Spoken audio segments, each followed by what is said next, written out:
자, 이제 사도 바울이 아그리파 왕 앞에서 증언을 하고 있습니다. 뭐 아그리파 왕 베스토 총리 앞입니다. 그러니까 여기에 있는 모든 그 이스라엘 땅에 있는 권력자들은 다 모여 있는 거죠. 그 다음에는요, 또 이제 반대파가 있잖아요. 사도 바울을 죽이려는 반대파, 고발하는 파, 대제사 다 여기 출동을 다 했습니다. 그러니까 이 이스라엘은 두 가지 권세의 축이죠. 이것이 지금 다 있습니다. 그 앞에서 사도 바울이 자기에 대해서 증언을 하는 거죠. 여기서 말하면 스스로를 변호할 기회를 준 거고요. 그래서 자기를 지금 열심히 변호를 하고 있습니다. 드디어 이제 13절부터는 그가 어떻게 해서 이렇게 변했는가. 12절까지는 내가 예전에 나도 저 데스사람과 같은 사람이었다.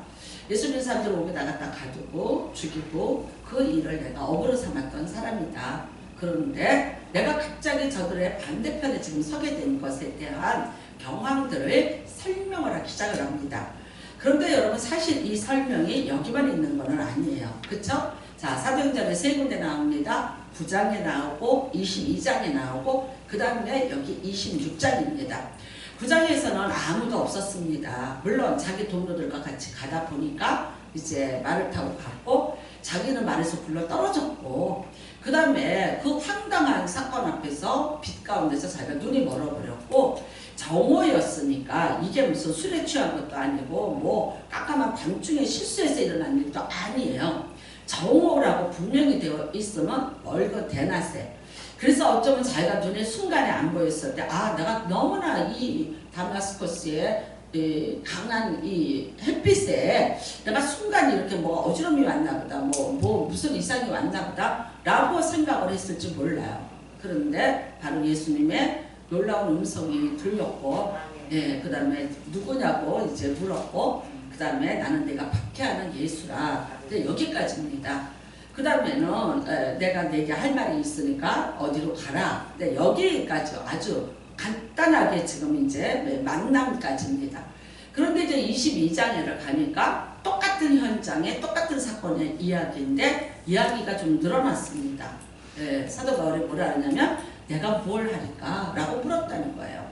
그러니까 이제 예수님께서 어디로 가서 내가 어떻게 해라. 여기까지 얘기가 됐다는 거예요. 근데 참 우리가 여러분 사도행전 9장에 보면 한번 생각해 보세요. 얼마나 달렸을까요? 뭐 다마스커스 그 다메섹을 가는데 잡으러 가는 거죠. 수색하러. 그러니까 동료들 자기 부하 직원들 몇 명을 데리고 말을 타고 달리는데 어슬렁어슬렁 가지는 않았을 거예요. 다급했고 어떤 정보를 가지고 가서 수색을 하고 체포를 하기 위한 그런 다름막질이었어요. 그랬는데 그 순간에 그렇게 자기만 나도 멀어졌고 자기만 기이하게 눈이 멀었고 자기만 이상한 음성을 듣게 됐고 그 다음에 그분이 바로 나는 네가 핍박하는 예수라고 했을 때 얼마나 놀라고 진저리 쳤을까요? 예수 믿는 사람을 죽이러 갔고 또 그 사람들을 체포하러 가는데 그런 음성을 들었을 때에 그 죽은 자예요. 죽었어요. 그리고 왜 체포하러 다닙니까? 체포하는 이유가 뭐예요? 죽었고 그 제자들을 이렇게까지 체포해야 되는 이유는 이겁니다. 그들이 예수가 살았다고 부활을 얘기하기 때문이에요. 그러니까 이 흉흉한 소문, 죽었다는데 그 사람이 살아났다고. 그러면 여러분 이거는 정말 이상한 집단이고 이 흉흉한 소문을 내서 자꾸만 사람들을 격동케 만들고 또한 죽이면 안 될 사람을 죽인 것 같이 말아요. 왜? 메시아가 아니면 이런 일은 있을 수 없거든요. 자꾸만 죽였는데 살아났다고 하니까 그것을 죽은 것이라는 것을 증명을 보여주기 위해서 지금 이렇게 다른 박질 치는 거예요. 우리가 죽인 거는 메시아가 아니라 예수 도당의 괴수를 죽인 거라는 것을 증명을 해야지만 자기가 합리화가 되는 거예요. 이게 예수를 죽인 대제사장들 모두와 또 로마 정권도 마찬가지죠. 그래서 죽다 살자 부활을 말하는 자들을 쫓아다니면서 죽이려고 다니는 거죠. 그런데 그분이 살아나서 자기에게 네가 박해하는 예수라. 그 죽은 자 반드시 죽어야만 하고 죽었다고 그렇게 해야만 하는 그 사람이 자기 귀에다가 말을 들려줬을 때 얼마나 소름 끼치고 진저리가 났겠어요. 그 다음에는요, 갑자기 눈이 보이지 않는데 아무것도 눈에 보이지 않고 눈에 비늘이 덮어갖고 아무것도 안 보이는데 그 당황을 어떻게 다 말하겠어요. 내가 말에서 떨어짐 그것보다도 지금 자기한테 들리는 그 음성이 더 무섭고 공포로 느껴졌을 거예요.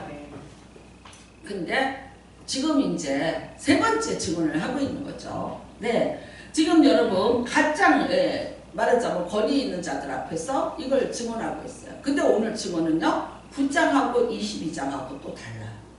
좀 더 이야기가 많아요. 그리고 얘기가 세분화되어 있고 상세하게 기록이 되어 있어요. 9장에 없었던 얘기, 22장에 없었던 얘기가 있어요. 자, 그렇다면 우리는 어떻게 생각할까요? 아니 왜 이렇게 자꾸 늘어나 이야기가? 응? 어쩌면 이런 사람들 앞에서 자기가 증명을 해야 되다 보니까 덧붙이고 정말 이것을 사실화처럼 얘기하고 저 사람들을 설득을 해야지만 나 살아남잖아요. 만약에 그렇지 못하면 나는 죽어요. 나를 죽일 수 있는, 지금이라도 이렇게 하면 나를 죽일 수 있는 왕 앞에 있다고요. 예수를 죽인 총독 같은 그런 총독 앞에 내가 있다고요. 그러니까 살기 위해서 어쩌면 자기를 변호하는데 구구절절히 더 이야기를 덧붙이고 그 상황을 더 극적으로 만들어 가면서 아주 그 상황을 뭐 굉장히 이렇게 다이나믹하게, 그래서 이 사람들이 여기에 이야기에 동조를 어떻게 쓰는지 하게끔, 그래서 어떻게 쓰는지 내가 여기서 살아남기 위해서 지금 이렇게 이야기가 늘어나고 있는 것일까요? 자, 뭐 오늘 우리가 지금 그 이야기를 보면은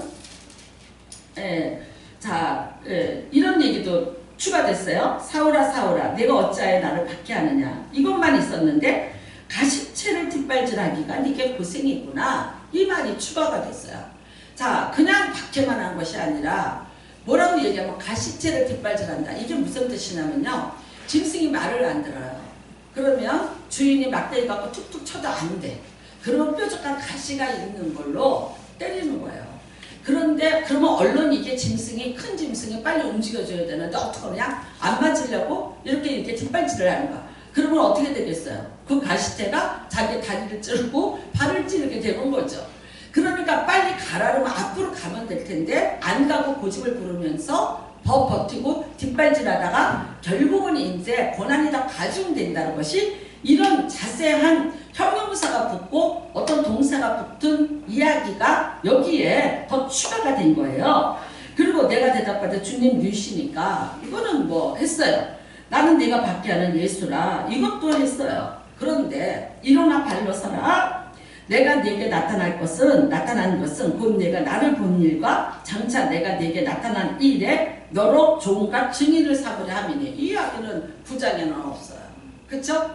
네, 없어요. 22장에 비슷하게 있어요. 비슷하게. 그런데 9장에는 전혀 이야기가 없는데 지금 26장에는 이런 이야기들이 추가가 된 거예요. 사실 9장에서는요, 뉴시오니까 그리고 나는 네가 박해하는 예수라, 그러고 가라, 내가 네게 할 일이 있다, 지시할 것이다 라고 했지, 거기서 그 얘기를 들은 사실은 없어요. 그 다음에 22장에 가서도 이제 좀 비슷한 얘기를 해주셨어. 그렇지만 이렇게 종과 사환을 삼으리라 라는 이야기까지는 사실은 듣지 못했습니다. 그런데 이스라엘과 이방인들에게서 내가 너를 구원하여 그들에게 보내요. 그 다음에 18절 같은 경우에는 여기만 나오죠. 그 눈을 뜨게 하여 어둠에서 빛으로 사탄의 권세에서 하나님께로 돌아오게 하고 제사함과 나를 믿어 거룩하게 된 무리 가운데서 기업을 얻게 하리라 하더이다. 사실 여러분 넘어졌어요. 넘어졌는데 이렇게 많은 말을 들었다고 이렇게 증언을 하고 있는. 네, 그렇다면 우리가 생각할 때 사도 바울이 자꾸만 이야기를 이렇게 덧붙이고 있는가, 비화시키고 있나, 확장시키고 있나, 저 사람들을 설득하기 위해서 더 많은 것을 첨부하고 있는가라는 생각을 할 수가 있습니다.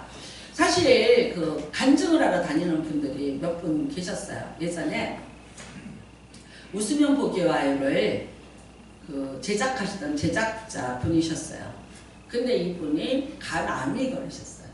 말기다 이렇게 했는데, 예, 근데 이제 이분이 예수님을 믿었는지 어쨌는지는 모르겠어요. 근데 잘 신앙생활을 안 했는데 이제 간암이라 몇 달, 2달밖에 못 산다는 얘기를 듣고 하나님을 자꾸 만나고 그 다음에 오살리 기도원을 왔고 이분이 이제 치료가 돼서 살았어요.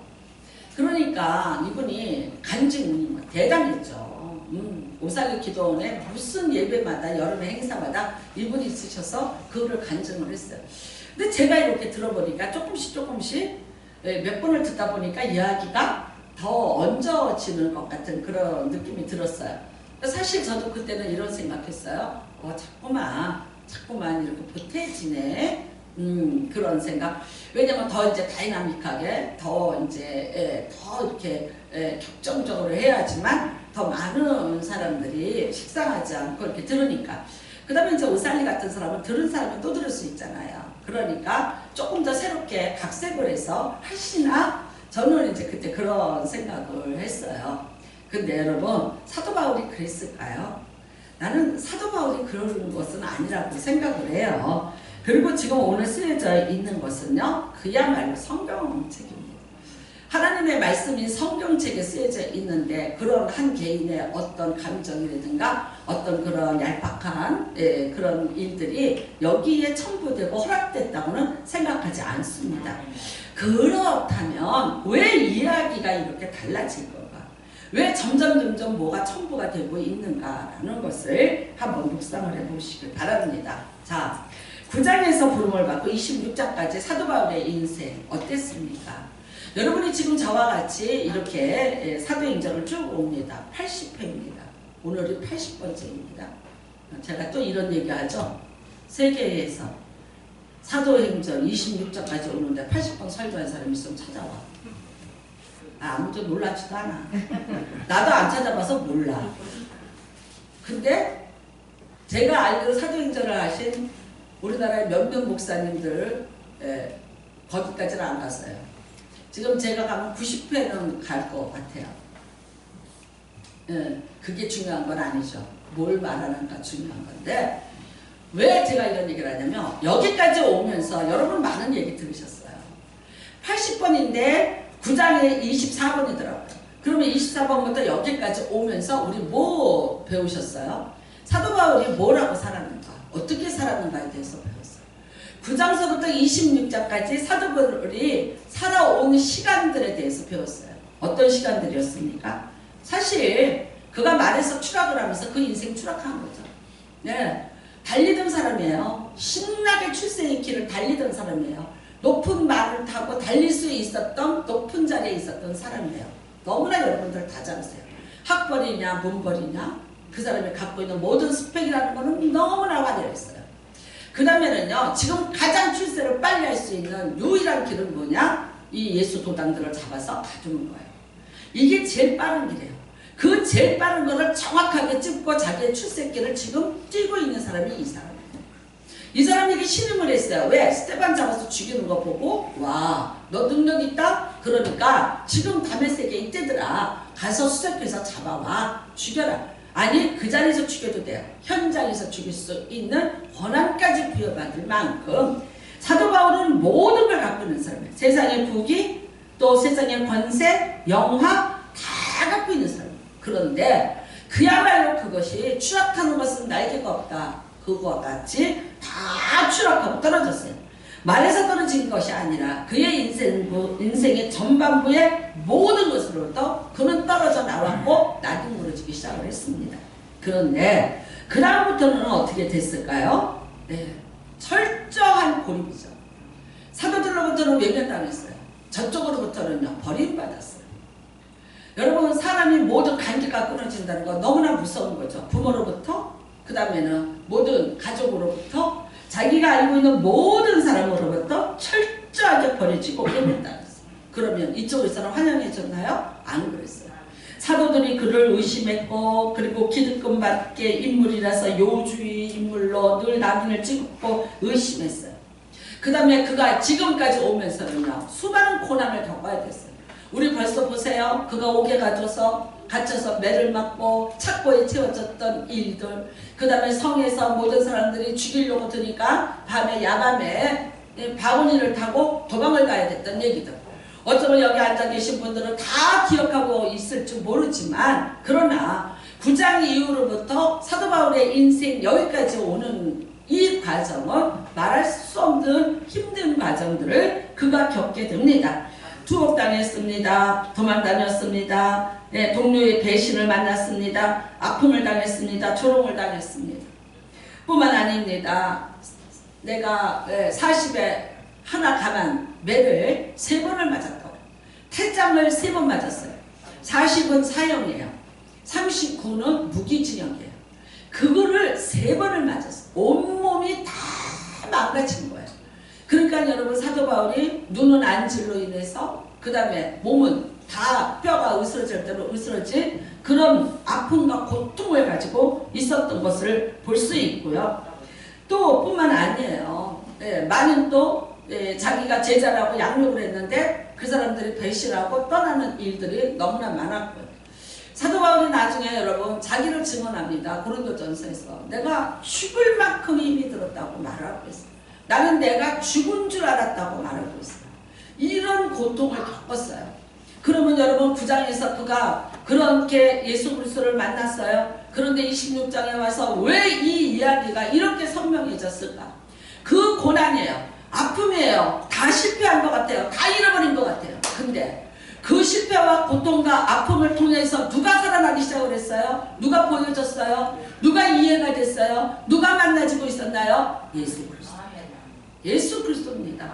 여러분, 사도 바울이 거기서 떨어졌고 다 버림받았어. 한치 앞을 알 수 없는, 내가 이방 땅으로 날마다 발걸음을 옮겨야 되는 거예요. 내가 가보지도 않았던 땅이고요. 수많은 신들을 섬기고 있는 그런 땅, 누가 나를 환영해 주지도 않고 누가 나를 위해서 준비되지도 않은 그런 곳으로 내가 가고 있는 거예요.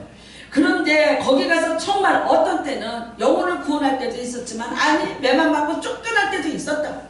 근데 이런 수많은 일들을 겪으면서 우리는 사도행전에만 다 기록된 것이 아니라 그가 갈라디아서, 고린도전서에 자기가 당한 고통에 대해서, 디모데전서에, 또 데살로니가 전서에 너희가 잊지 말기를 바란다. 내가 어떤 고통을 당했는지라는 그런 이야기들을 많이 적어놓은 것을 볼 수 있습니다. 여러분, 그때마다 그 고통을 당하는데 내가 세상 거 다 잃어버리고 시간이 지나가면서 날마다 내게 가까이 보여지는 한 점 같은 그 형상이 있었어요. 그게 누굽니까? 예수 그리스도. 예수님이 보여지기 시작하는 거예요. 때로는 나타나셨어요. 가지마. 16장에 그리 가면 안 돼. 그 다음에 또 예수님 또 나타나셔서 뭐라 그래요? 여기에 구원받을 만한 사람들이 있다. 너를 박해하는 사람만 보지마. 내가 구원받을 만한 사람을 여기 많이 두었어. 너를 기다리고 있었어. 내가 준비해놨어. 여기서 네가 말씀을 전해라. 여러분, 죽었던 유두고를 살려요. 여러 가지. 그 다음에는요, 아픈 자들이 살아나요. 병든 자들이 와요. 귀신 들린 자들이 귀신이 떠나가요. 때로는 그걸로 인해서 박해를 받고 매를 맞았는데 놀라운 일들이 자기를 통해서 일어나기 시작을 해요. 점점 사도 바울의 육신은 후패한데 점점 눈에 보이는 건 누구예요? 바로 예수 그리스도. 여러분, 점점 왜 예수님이 나를 불렀는지 세월이 지나갈수록 그게 선명해지기 시작을 하는 거예요. 몰랐어요. 그냥 아나니아한테 끌려갔고요. 눈을 뜨고요. 아나니아가 이래라 그래서 했어. 하는 대로 시켜서 했는데 예루살렘에 왔는데 아무도 자기를 안 만나줍니다. 그래서 어떻게 했습니까? 고향으로 내려갔습니다. 아무도 안 찾습니다. 고향으로부터 온 거는 배신과, 그 다음에는요, 자기들을 배신하고 그렇게 예수 도당을 믿게 된 아들을 보고 탄식하는 부모님 앞에서, 저주하는 친척들 앞에서, 그가 또 모두 등을 돌리는 친구들 앞에서 그가 겪어내야 됐던 그 외로움과 곤고함은 어떻게 다 설명하겠어요. 그러니까 오죽하면 그가 아무도 없는 아라비아 사막으로 내가 들어가서 집권을 했다고 얘기를 하겠어요. 여러분, 바나바를 통해서 우리가 사도행전 13장에 나옵니다. 그리고 바나바의 조카인 마가 때문에 또 어려움도 겪었습니다. 그런데 또 신라를 통해서 사역을 시작을 했고, 여기에는 마이너스만 있은 것 같은데, 아니 프리스킬라 아굴라 같은 부부를 만나고 디모데 같은 제자를 양육하고 디도를 만나게 되고 에브라보다 디도 같이 목숨을 걸고 자기를 도울 수 있는 한 사람 한 사람을 만나게 되고, 그럴 때마다 예수님이 자기와 함께 하시고 역사하는 것을 깨달으면서 자기가 그러면서 그 사역이 넓어지고 이 땅에서 이 땅으로 아무도 환영해 주지 않는 외롭고 두려운 곳으로 들어가는데, 이미 거기에 예수님이 계셨고 예수님이 준비하고 계셨고, 예수님이 어떤 분인가, 그 다음에는요 그가 정말로 살아서 부활하신 것을 믿게 되고 그것을 자기가 증언할 수 있는 사관이 될 줄이야 꿈에도 생각했거든요. 누가 죽은 자를 살았다고 어떻게, 미친 사람 취급을 내가 하던 사람인데 그거를 내가 어떻게라고 할지 모르지만 그 사실이 내가 믿어지기 시작했고 그것이 현실인 것을 알게 됐고, 그리고 이 모든 것이 내가 그렇게 사랑하던 내 하나님 아버지의 계획 속에 있었던 일을 깨닫게 되면서 그는 다시 눈이 떠졌고, 그 다음에는요 자기가 하고 있는 이 일에 대한 정말 하나님의 계획을 보게 됐고, 그 다음에 그 계획을 위해서 자기 같은 자를 선택하신 그 이유와 원인까지도 깨닫게 되면서 여러분, 사도 바울 점점 확실해지기 시작합니다. 아까 여러분이 찬양 불렀어요. 날이 갈수록 우리가 어떻게 됩니까? 주의 사랑이 두루 광명하게 비추고, 이겁니다. 날이 갈수록, 세월이 갈수록 주의 사랑이, 그 광명한 사랑이 자기에게 두루 비치기를 시작을 하는 거예요. 몸은 아파요. 내 환경은 어두워요. 내 환경은 정말 말할 수 없는 박해와 고난 속에 있어요. 생명을 담보로 해야 되는 수많은 사건들이 자기 앞에 있어요. 한 치 앞도 볼 수 없는 어둠을 자기는 가고 있는 것 같아. 그런데 거기에서 한 점같이 나타나는 예수 그리스도. 여러분, 살아계시는 그 예수 그리스도가 정말 살아서 자기에게 음성을 들려주고, 그리고 자기의 길을 인도하고 있고, 이 모든 사역에 예수님이 인도자고 진행자라는 것을 깨닫게 됩니다. 그러니까 나는 사환과 치유입니다. 이거를 깨닫게 됐습니다. 뭐가 더 필요할까요? 뭐가 더 필요할까요? 그러니까요, 막막했어요. 처음에 만났을 때 잘 몰랐어요. 그런데 세월이 지나갈수록 점점 하나님이 보여주기 시작하고, 예수 그리스도의 은혜가 보여주기 시작하고, 그 다음에 내가 믿어야 될 어떤 신앙에 대한 것들이 확연하게 드러나면서, 감추어진 것들이 드러나면서 그의 증언은 점점 구체화가 될 수밖에 없는 것입니다. 여러분이 26장에 왔을 때는 이미 15년이라는 세월이 흘렀습니다. 선교를 하면서 15년이라는 세월이 흘렀는데, 그런데 그 15년 동안 그 겪었던 모든 사건과 모든 고통들, 그런데 남은 거는 뭐예요? 정말 예수님이 나를 부르신 그 목적이 점점 선명해지고, 그 목적이 분명해지고, 그 다음에 내가 무엇을 하면 살아야 되는 것인가에 대한 확실한 비전을 갖게 된다. 나는 이 세상에서 가장 행복한 사람은 내가 뭘 하고 살아야 되는지 그 길을 찾은 사람이다. 여러분은 어떻게 생각하세요? 앞이 안 보여서 내가 뭘 해야 될지 몰라서, 그런데 예수 안에서 찾으셔야 돼요. 여러분, 이 사람 보십시오. 자기는 출세했고, 자기는 굉장히 바른 길을 간다고 생각했고, 옳은 길을 간다고 생각했고, 목숨 걸고 자기는 정말 최선을 다해서 열심히 산다고 생각했어요. 그런데 예수 아닌 삶은 왜 내가 자꾸만 가식체로 뒷발질을 하고 있냐, 삶일 수밖에 없는 거예요. 우리가 잘 산대요, 똑똑하게 산대요, 열심히 산대요, 못 살았다는 게 아니에요, 실패했다는 게 아니에요, 잘못됐다는 게 아니에요. 그런데 예수 안의 삶이 아니었다면 그 삶은 가식체로 뒷발질하는 것 같은 고난밖에 없다. 여러분, 예수님이 말씀하십니다. 사도 바울 보고 네가 찾아야 될 것, 네 본분을 찾아야 될 것, 네 자리를 찾아야 될 것이 어디 있느냐, 네 기업이 어디 있느냐. 18절입니다. 그 눈을 뜨게 하여 어둠에서 빛으로, 사탄의 권세에서 하나님께로 돌아오게 하고, 죄사함과 나를 믿어 거룩하게 된 무리 가운데서 기업을 얻게 하리라. 사도 바울의 기업 어디 숨어 있었습니까? 진짜 기업 어디 있었습니까? 자신은 자신의 집안을 일으키고, 자신의 기업을 일으키고, 자신의 출세가도를 달려서 자신의 자녀들에게 이 많은 것들을 물려주는 이런 것을 꿈꾸고 있었어요. 그런데 그 삶이 예수가 아니니까 가시채로 뒷발질을 하는 거예요. 다 잃어버렸어요. 육신의 것 다 잃어버렸어요. 꿈을 잃어버린 것 같아요. 나한테 있는 건 박해와 실패와 고통과 아픔과 그 다음에는요 혼란스러움과 그 다음에는요 모든 내 앞날에 대한 미래에 대한 두려움밖에 없었어요. 그런데 분명히 예수님이 제시합니다. 사도 바울의 미래에 대해서 제시합니다. 내가 기업을 얻을 곳은 어딘가, 그 장소와 그곳을 분명히 얘기합니다. 여러분, 하나님께로 돌아오게 하고 제사함과 나를 믿어 거룩하게 된 무리 가운데 그 가운데에 내 기업이 있다. 그리고 지금까지 그렇게 이끌어 오신 거예요. 할렐루야. 여러분, 내 미래가 어디 있는지, 여러분의 꿈이 뭘 쫓아오셨어요? 뭐를 이루려고 하셨어요? 어디에서 찾으셨어요? 누구를 통해서 찾으려고 하셨어요? 우리 때로는요 그렇게 해보려고 사람한테 비굴하게 해봤어요. 사정도 해봤어요. 눈치도 봤어요. 도움도 받아봤어요. 여러분, 이 세상에 많은 사람들 그렇게 하면서 살 수 있어. 그런데 만일 여러분이 정말 하나님이 택한 자시고 부활의 영광으로 들어가야 되고 하나님이 여러분들에게 줄 기업이 준비된 택함받은 거룩한 사람들이라면 여러분의 기업이 다른 데 준비되어 있다는 걸 아시죠? 동해에 있는데 서해 가서 찾았어요. 그러니까 내가 인생이 가시채로 뒷발질을 한 것 같은 고통과 아픔이 있었어요. 거기에 평안이 없었어요. 기쁨이 없었어요. 만족이 없었어요. 거기에 내 자존심이 없었어요. 거기에 내 자존감이 없었어요. 오늘 여러분 사도 바울에게 말합니다. 내 기업이 어디 있는가?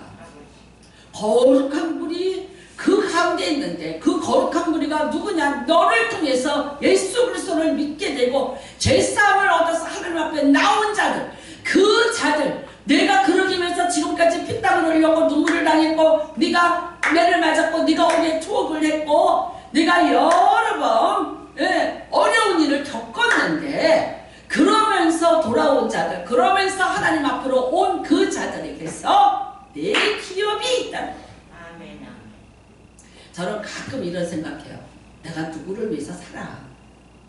내가 누구를 위해서 했어. 라고 얘기해요. 돌이켜보면 이 세상에 공짜는 하나도 없어요. 제가 그런 생각했어요. 내가 누구를 위해서 기도했어. 내가 누구를 위해서 했어. 마치 목사는 뭐 누구를 위해서 사는 것 같이 그런 착각을 할 때가 있어요. 어느 날 깨달았어요. 그래서 어떤 분은 그러셔요.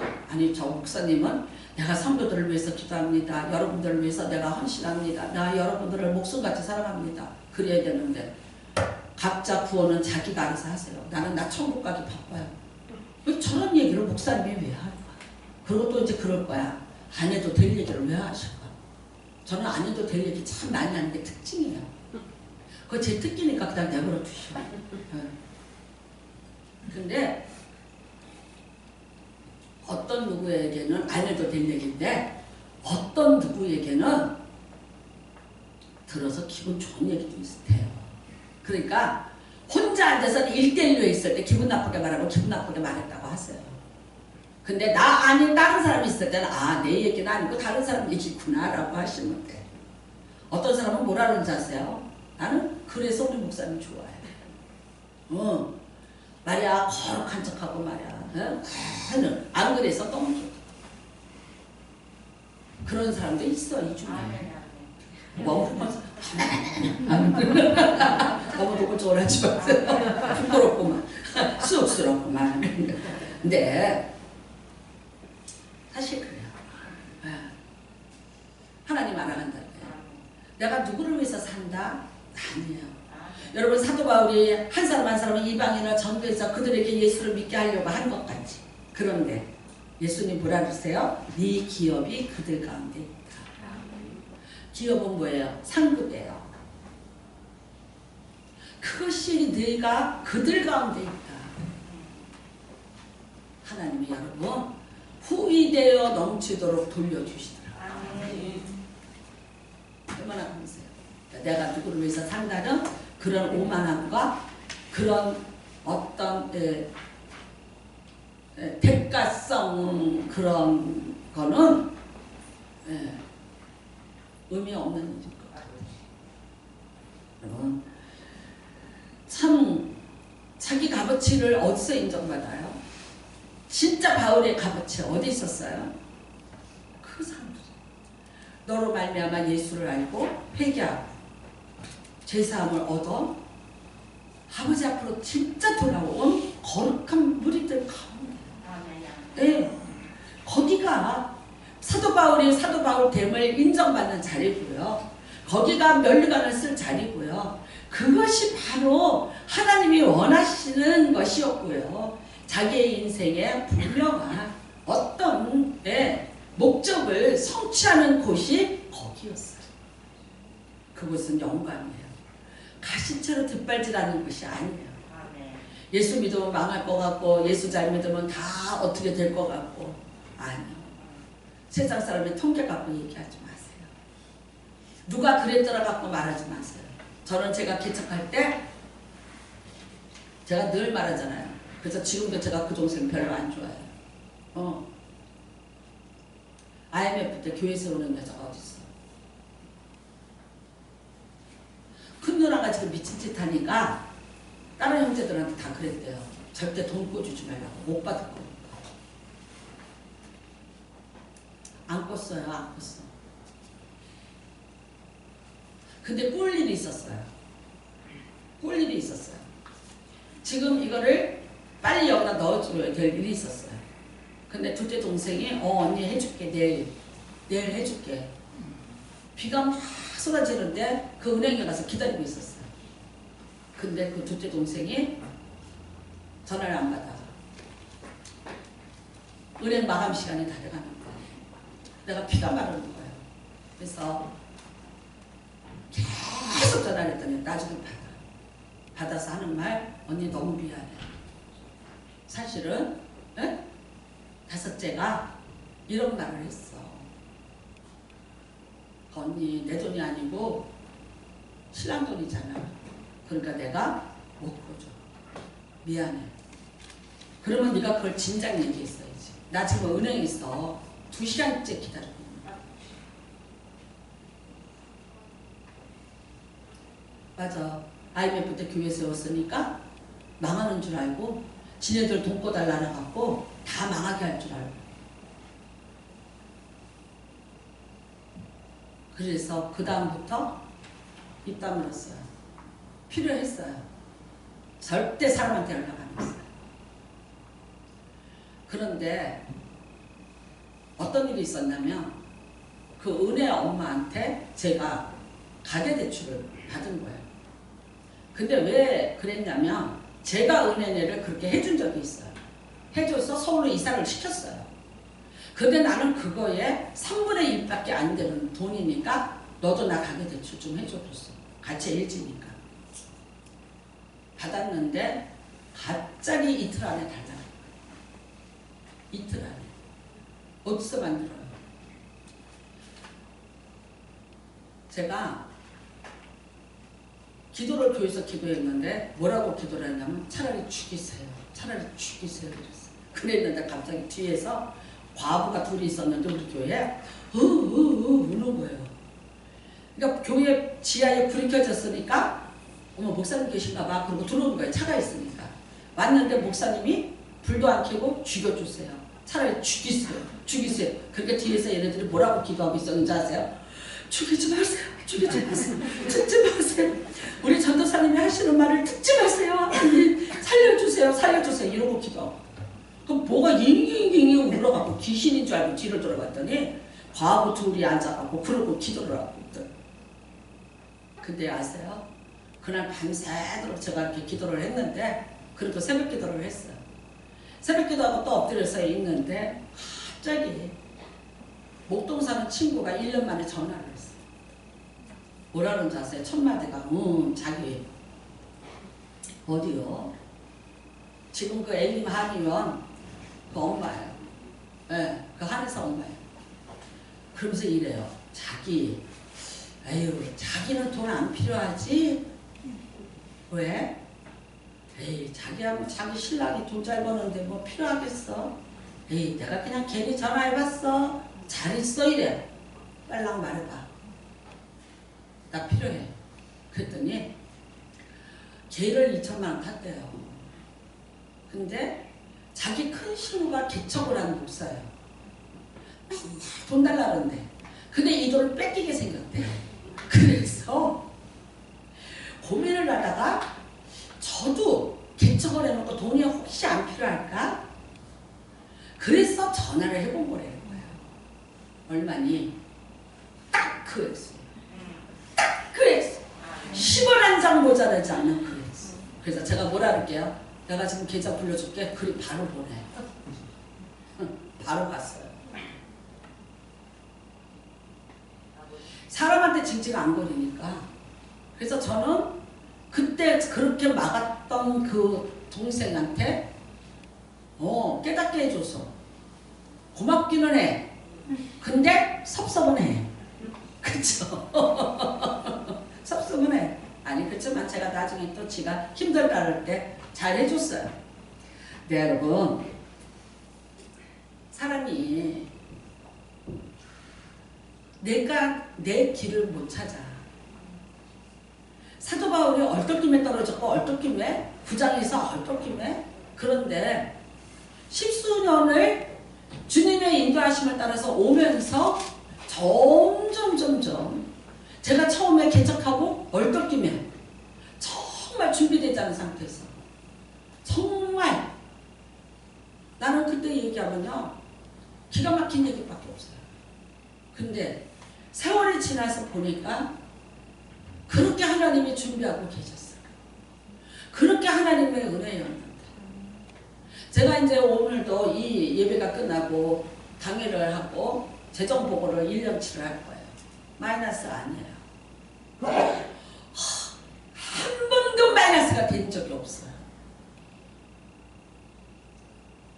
제가 개척을 하고 그런데 여러분은 이 얘기를 들으면서 그럴 수 있지 라고 생각할지 몰라요. 근데 교회를 개척한 게 뭔지를 아는 분들한테 뭐 물어보세요. 개척하고 23년 동안 한 번도 마이너스가 안 났다라면 뭐라고 얘기하나. 이거는요 말할 수 없는 은혜예요.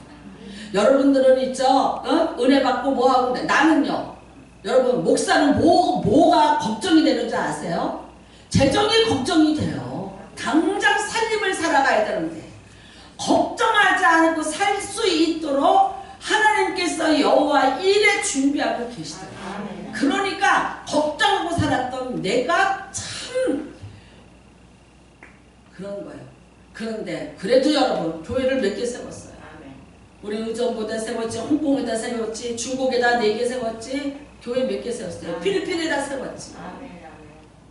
누구처럼 뭐 주보에다 적어놓고 떠들지를 않아서 그랬지. 그럴 때마다 거금 들여서 우리가 갖고 있는 거 우리 교회에 보증금보다도 더 많이 줘서 교회를 세웠어요.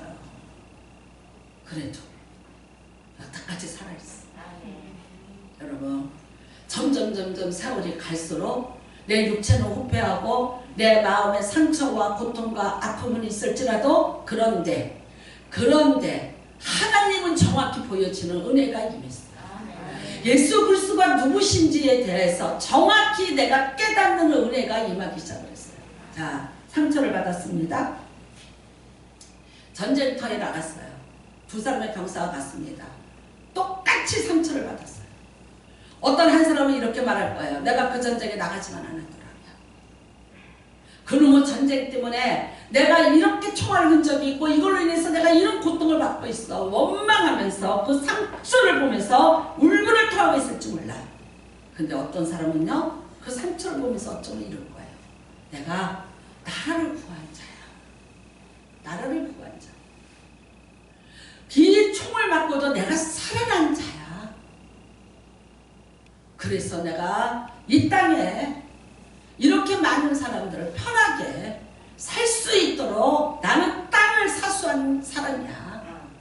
이 상처는 나에게 훈장이야. 내 상이야 라고 해석하는 사람도 있어요. 여러분 어느 쪽을 택하시겠습니까? 여러분이 인생을 살면서 수많은 상처와 아픔과 고통과 뭐 여러 가지 공간, 근데 많이 그런 것들이 이유도 없고 원인도 없이 그냥 내가 막 살고 내가 예수 없이 살다가 당해서 가시태로 뒷발질하는 것 같은 그런 내가 고통을 계속해서 끊임없이 당하고 있다면 남는 거는 회한뿐인 거예요. 그러나 오늘 여러분 사도 바울같이 우리가 예수 안에서 내가 예수님 때문에 내가 그래서 나를 예수님이 나를 여기 가서 여러분 나는 이렇게 해서 사도 바울이 여러분 빌립보에 가서 매를 맞고 갇혔는데 그날 밤에 무슨 사건 났어요? 예수님이 자꾸 다 풀어줬어요.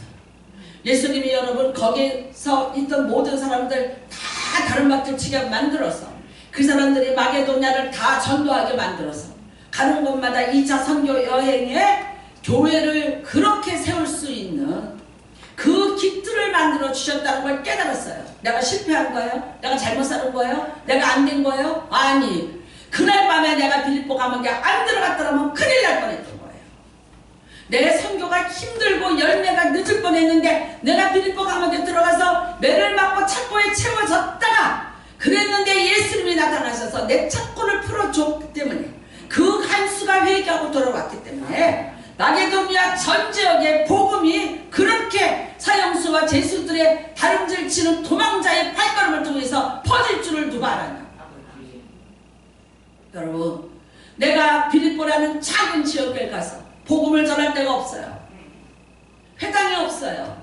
그런데 강가에 가서 내가 복음을 전하고 있었어요. 그런데 거기서 내가 자주장사 루디아를 만나게 될 줄을 누가 알아. 내가 예배 드리는데 내가 말하는 그 한마디에 그 루디아가 우리 집에 유하소서 가지 말고 내게 복음을 주소라고 말할 줄 누가 알아. 그리고 그 여자가 죽을 때까지 자기의 모든 선고 형사 변호사 이 돈을 대주는 그런 사람일 줄 누가 알아. 브리스겔라 올라가 쫄딱망에서 남아왔어요. 그런데 그 사람들이 천막을 만드는 기술을 갖고 있을 줄 누가 알아. 그런데 사도 바울에게 이 기술이 유일하게 있는 게 그거예요. 그거는 옛날에요 비싼 사립학교를 들어가야 배울 수 있는 기술이었어요. 염소털로 천막장. 그런 동역자를 만날 줄 누가 알았어요. 내가 가는 길이 실패한 길이고 내가 가는 길이 아픈 길이고 고통의 길이고 다 망하는 길 같고 안 되는 길 같았는데 그런데 돌이켜보니까 그것이 다 주님이 요구하시는 길이었고 예비하신 길이었고 주님이 나를 위해서 다 인도하시는 길이었다는 걸 깨달았어요. 그러니까 간증이 많아질 수밖에 없어요. 예수 믿는 것은 받은 증거 받은 증거 날이 갈수록 내 육체는 후패해 가는데 주의 사랑은 두루 광명하게 비친다. 여러분, 나는 고린도전서 13장 12절 말씀을 보시기를 바랍니다. 같이 봉독하시기 바랍니다. 우리가 지금은 거울로 보는 것 같이 힘이 하나 그때는 얼굴과 얼굴을 대하여 볼 것이요 지금은 내가 부분적으로 아나 그때는 주께서 나를 아신 것 같이 내가 온전히 알리라. 지금은 거울로 보는 것 같이 희미해요. 그래서 이해가 안 되는 게 많아요. 그래서 여러분이 불안하고 두려워요. 내가 뭘 하고 살아야 될지, 내가 어떻게 살아야 될지, 과연 나는 누구인지, 과연 주님이 계시다면 그 주님 앞에서 나는 어떤 삶을 살아야 되는지 모든 게 거울로 보는 것 같이 너무나 희미해요.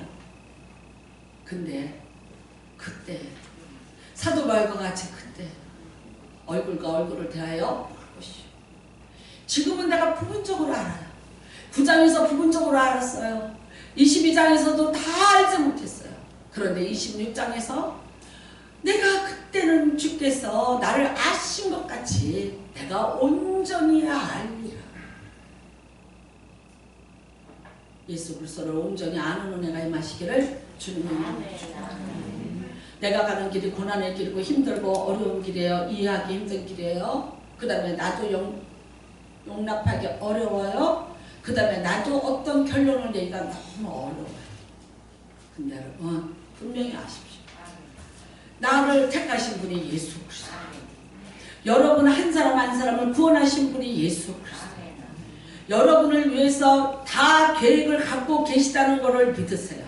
그 다음엔요, 그 계획대로 지금도 부르고 계시고 이끌고 가고 계시다는 것을 깨달았어요. 그리고 그 안에서 내 인생의 분명한 목적을 다시 찾으시고 그 목표를 향해서 내가 다른 박질을 치는 그 환희와 기쁨과 영광, 그 열정, 여러분 그걸 쏟아내시는 저와 여러분 되시기를 주님의 이름으로 축복합니다. 누가 인정해 주지 않아도 괜찮아요. 그 다음에요, 그거 하면 망해, 이렇게 하면 망해. 아니, 망하게 한 것도 하나님이 흥하게 하고. IMF가 코로나가 우리는 IMF 때 복 받았어요. IMF 12월에 일어나는데요, 제가 1월 달에 응답받았어요. 너 독일로 간다. 그래서 제가 물어봤어요. LG에 독일에 지사 있냐 그랬더니 없어. 끝이었어요. 그런데 기도만 하면 너 독일 간다.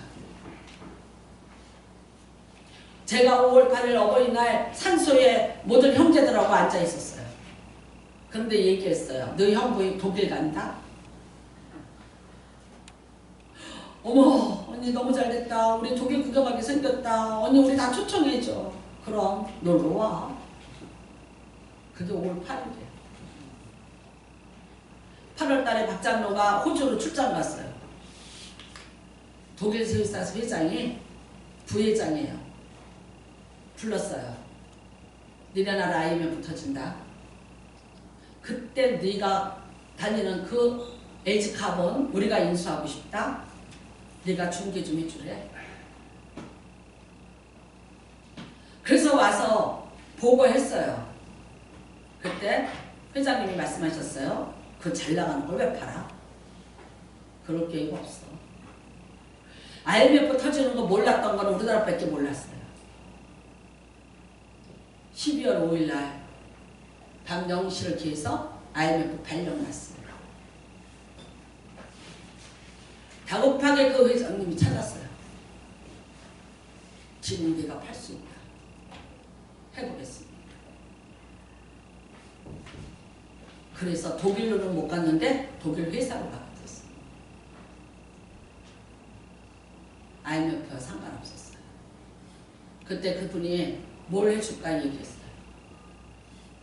다 필요 없고 직원들 한 사람도 자르지 말고 우리나라가 어려우니까 다 같이 가게 해주십시오. 그랬어요. 제가 안 불러줬는데 너무 잘했어요. 근데 그때 제가 내가 복의 근원이 될지라 그 말씀이 성취되었구나. 일하는 아줌마, 부엌에 있는 아줌마 하나, 기사 하나 자르지 마십시오. 그대로 인수해 주십시오. 나는 아무것도 안 해줘도 됩니다. 복의 근원이에요. 위기에요, 어려움에요. 여러분, 내가 누군지 아는 오히려 하나님 앞에서 내 정체성을 알게 돼요. 나는 내가 복의 근원이 될지라. 어떻게 해요? 전 재산 큰 집이 다 가졌고 아무것도 안 줬는데 무슨 복의 근원이야. 부모 재산 몇십억 물려받은 사람이 복의 근원이지. 이러고 내가 삐딱거렸어요. 그 재산 어디 있냐고 그분들한테 가서 물어보세요. 날라가 버렸어요. 그러나 많은 사람을 한 사람도 자르지 않고 살게 해줬다는 그 이야기는 지금도 내려오고 있어요. 여러분 힘내시기를 주님의 이름으로 축복합니다. 네, 어려우세요. 어려워요. 알아요. 힘들어요. 희망이 점점 없어지는 것 같죠? 몸은 늙고 세상은 어두워지고 그때가 바로 예수가 보일 때예요. 그때 예수님이 일어나십니다. 나도 얘기할 거예요. 내가 옛날에 몰랐는데 지금 나에게 예수 그리스도는 이런 분이야. 목숨과도 바꿀 수 있는. 나 뭐 하는 사람인지 몰랐어. 근데 나 이제 알아. 내가 무엇을 하니까 몰랐어. 그런데 나 사환같이 있냐. 알았어. 나는 내 기업이, 내 사업이, 내 출세가, 내 영광이 어디 있는가 했어. 근데 알았어. 나를 통해서 한 사람 한 사람 구원받고 돌아온 그 사람들 속에 내 영광이, 내 면류관이, 내 상급이, 내 기업이 거기에 있었어. 아멘. 깨달았어. 지금 사도 바울이 기죽어서 얘기할까요? 두려워서 얘기할까요? 살려달라고 애원할까요? 아닙니다. 흥분했어요. 이 사람들 앞에서 나를 이렇게 증언하게 해주신 하나님 앞에 영광을 돌리면서 나를 여기 세우신 예수 그리스도께 감사하면서 기쁨과 환희에 차서 지금 설명하고 있는 거야. 지금 설명. 나는 너희들하고 달라. 네가 아그리빠 왕일지라도, 네가 총독일지라도 그들 앞에 나는 지금 묶여있는 죄수지만 그러나 나는 너희들하고 달라. 아멘. 여러분 멋지잖아요. 아멘. 살려달라고 애원하는 것이 아니에요. 드디어 내가 누군지 알았고 내가 무엇을 위해서 살아야 되는지 알고 내가 하는 일이 하나님을 진짜 기쁘게 하는 것이라는 것을 깨달았고 이것이 최고의 인생의 목표인 것을 알아요. 그 당당한 승리자가 자기를 증언하는 거예요. 여러분들 다 모두가 어느 날 하나님 앞에 가서 증언대에 서야 됩니다. 쭈빗거리지 마시고 여러분 당당하게 자신을 증언할 수 있는 그리스도인이 되시기를 주님의 이름으로 축복합니다. 기도하시기 바랍니다. 기도하시기. 주님, 세상에 낙엽처럼 내려놓지 못해서 그거 지고 어떻게 발버둥 쳐보고 어떻게 버둥거려보고 살아보고 힘든 거 싫고 어려운 거 싫고 고난길 싫고 그거 저울질하고 사는 거 세월 참 많이 낭비했습니다. 근데 이제 더 이상 가시처럼 뒷발질하는 어리석음이 아니라 예수의 사환이고 증인되기를 원합니다. 주여 일청하시고 기도합니다. 주여